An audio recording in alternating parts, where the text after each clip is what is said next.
بسم اللہ الرحمن الرحیم۔ کیا کھانا کھانے کے بعد میٹھا کھانا سنت ہے؟ یہ بات ہم بکثرت سنا کرتے ہیں، چھوٹا ہو بڑا ہو، عوام ہو خواص ہو، ہر ایک کی زبان پہ ہوتی ہے کہ کھانا کھانے کے بعد میٹھا کھانا سنت ہے۔ حالانکہ یہ بات صحیح نہیں ہے۔ اب دیکھیے، اللہ کے رسول صلی اللہ علیہ وسلم کے گھر کا جو دسترخوان ہوتا تھا وہ ایسا ہمارے یہاں کی طرح ایسا وسیع نہیں ہوا کرتا تھا۔ وہاں پہ تو کھانے کی چیزیں ہی نہیں ہوتی تھی۔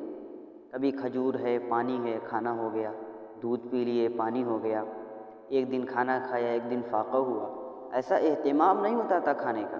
تو پھر کیسے آپ کہہ سکتے ہیں کہ اللہ کے رسول نے کھانا کھاتے پھر اس کے بعد میٹھا تناول فرماتے، یہ آپ کی سنت ہے؟ حالانکہ ایسی بات نہیں ہے۔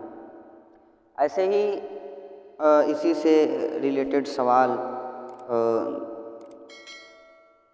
ہمارے مادر علمی دارالعلوم دیوبند میں کیا گیا تھا، میں وہ آپ کو سنانا چاہتا ہوں۔ سوال یہ تھا کہ کیا کھانا کھانے کے بعد میٹھا کھانا سنت ہے؟ اس حوالے سے اگر اس طریقے کی کوئی بات ہو تو برائے مہربانی جواب عنایت فرما دیں۔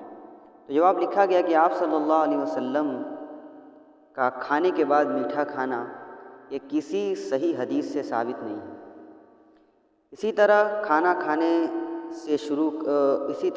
میٹھے سے شروع کرنے کے سلسلے میں بھی کوئی صراحت نہیں ہے۔ البتہ فقہا نے یہ صراحت کی ہے کہ نمکین سے کھانے کی ابتدا اور انتہا مسنون ہے۔ اسی وجہ سے اطباء بھی اس سلسلے میں مختلف آراء رکھتے ہیں، بعض میٹھے اور بعض نمکین کے شروع اور آخر میں کھانے کے قائل ہیں۔ البتہ حدیث سے یہ ثابت ہے کہ آپ صلی اللہ علیہ وسلم کو میٹھا پسند تھا، یعنی آپ صلی اللہ علیہ وسلم شہد کو پسند فرماتے تھے، اسی طریقے سے میٹھی چیز پسند فرماتے تھے۔ اکثر و بیشتر میٹھی چیز وہ کھجور ہی ہوا کرتی تھی، اور اکثر غریب لوگوں کا کھانا یہی کھجور اور پانی ہوتا تھا۔ مختلف قسم کے کھانے پھر اس کے ساتھ میٹھے کی نوبت بہت کم آتی تھی۔ آپ صلی اللہ علیہ وسلم نے تو کبھی پیٹ بھر کھانا کھایا ہی نہیں۔ حضرت عائشہ خود فرماتی ہیں کہ تین چاند ہوتے تھے، گھر میں چولہا نہیں جلایا جاتا، آپ پیٹ پر پتوں باندھ لیا کرتے تھے۔ تو یہاں بھی دارالعلوم دیوبند نے بھی اس کی صراحت کر دی کہ کھانا کھانے کے بعد میٹھا کھانا سنت نہیں ہے۔ اسی طریقے سے جامعہ علوم اسلامیہ بنیری ٹاؤن میں بھی اسی قسم کا سوال کیا گیا تھا۔ آئیے وہ بھی دیکھتے ہیں، وہاں پہ بھی جواب کیا لکھا گیا۔ سوال یہی ہے کہ کیا کھانا کھانے کے بعد میٹھا کھانا سنت ہے؟ تو جواب لکھا گیا کہ میٹھا کھانے سے پہلے ہو یا درمیان میں یا بعد میں، اس کا تعلق امور عادیہ سے ہے، نہ کہ سنن شرعیہ سے۔ اللہ کے رسول صلی اللہ علیہ وسلم میٹھا کھایا کرتے تھے، آپ صلی اللہ علیہ وسلم کو میٹھا بہت پسند تھا۔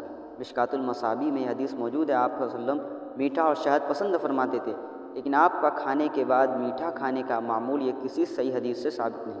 وہاں تو مہینوں چولہا نہیں جلتا تھا، 2 وقت تک لگاتار آپ کو کبھی روٹی دستیاب نہیں ہوئی، جبکہ جو میسر آتا نوش فرما لیتے۔